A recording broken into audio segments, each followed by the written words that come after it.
In this video, we're going to go over how to set up and configure sales tax in our system. So the best way to do that is to go to the accounting module, and then underneath the configuration menu, there's a couple of different things that we're going to be setting. The first is we're going to go create our sales tax profiles, and then we can generate what we call our fiscal positions. And that allows us to do different tax mappings for different locations or different scenarios. So the first thing I'm going to do is I'm going to jump into the taxes listing, and there should be some default ones. We typically have a default tax exempt for purchases and a default sales tax that is applied on all taxable products. You can also do a default service that's a no tax if you want to track in the non-tax cells in your tax reports. But what we're going to do is we're going to go ahead and configure a sales tax for a specific location that we would use in like a point of sale order or point of sale register.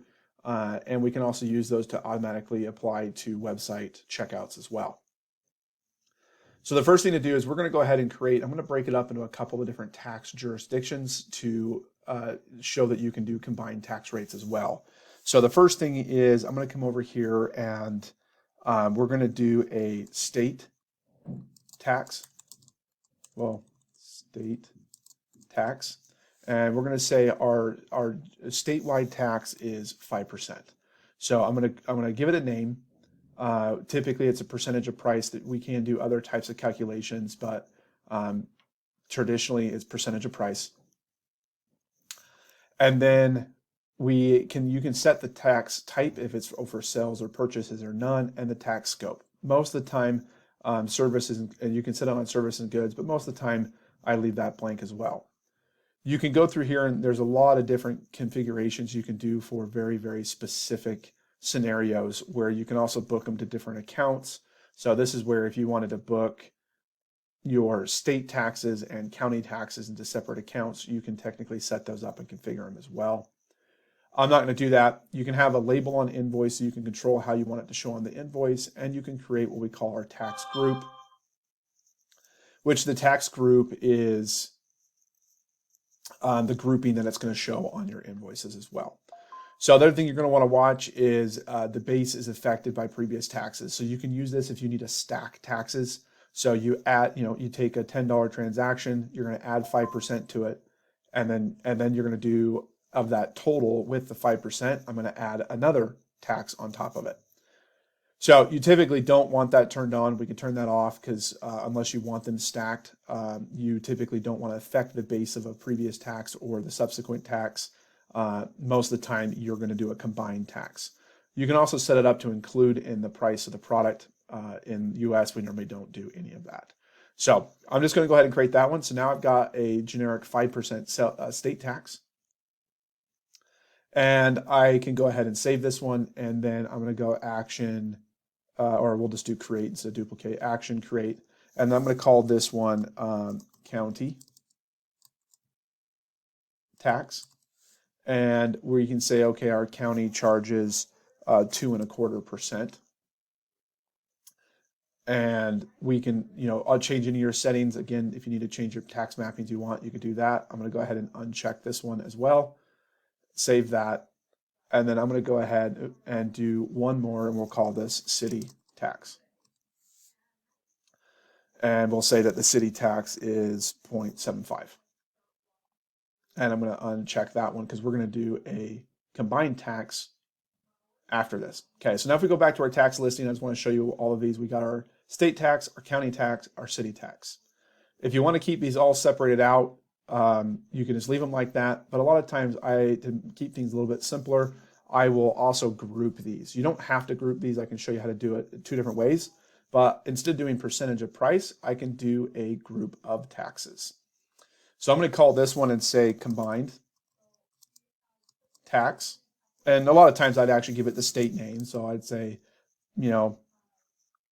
Utah or whatever your combined tax state is. So you can separate them if you have multiple jurisdictions. And then what we're going to do is we're going to come down here and I'm going to select all three of these and select them. The nice thing about breaking these out is when you run your payroll or your tax reports, it will have these broken out. So that's why I create them separate. If you don't need them broken out for tax filing, You can literally do this as a single tax entry for the total, and you don't have to break them out if you don't need to. Okay, I'm going to go ahead and group that. So now if I go back, I've actually ended up with 4 different tax configurations. I got my state, my county, my city, and a combined. So that gives us our calculation taxes that we want to use. From there, we can decide and build the tax mappings on how we want to apply these and when we want these to be applied. And that is done through fiscal positions. So I'm going to go to our fiscal positions, and I'm going to go ahead and create a new one. So I'm going to give this a name. I'm going to call this Utah tax. And I can do what we call our tax mapping. So from here, I can go over and say, if the tax on the product is our default tax, which we have default sales tax on anything that we want to charge tax on, we've got a default sales tax for. And then I can do a remapping that says tax to apply.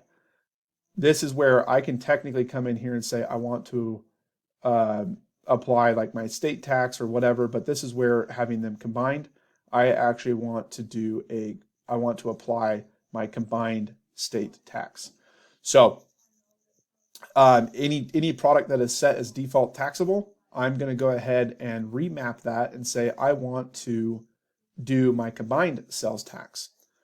So that creates the tax mapping. From there, I have to decide how do I want to apply this. I can leave it just like this and save it, and then I can go into my point of sale and apply this as the default fiscal position for that point of sale. So all orders that will use this tax mapping. Or if I want to use it on, say, the website, there's also this automatically detect option. So I'm going to go over here and say, yes, I want to automatically detect. I'm not going to use a country group. This is typically for European or international stuff. So I'm going to come over here and detect my country. And we're going to do United States. And I want to apply this anytime someone has a Utah address. If you need to break them down, not just by state, you can then take it and do it from zip code ranges and say this zip code to this zip code, I want to apply this tax mapping as well. So in this scenario, we're just going to say all of Utah is going to get this combined tax rate, and that's all that we need to do. So now I save this, and we're going to have 2 things happen is anytime someone checks out on the website, if they have a Utah state, then it is going to apply this tax mapping, and any product that had a default sales tax is going to end up charging them the combined tax rates. If I go into the point of sale, I also have the options go into our settings. And if I scroll down, or you can filter, there should be a section. Let's do tax. I'll just filter to get there faster. You'll see that we have a default sales tax or flexible taxes. I'm going to turn on flexible taxes. And now this allows us to set our Utah tax, and you can have multiple fiscal positions in here as well. So this would, if you add multiple to a point of sale, that would allow you to have, allow the cashier to pick the tax scenario. So maybe you have a tax exempt and a sales tax. So if you do wholesale through your point of sale, you can switch it from a Utah tax to a tax exempt scenario. But the default tax is what's going to be used for every new order. So that's pretty much the configuration.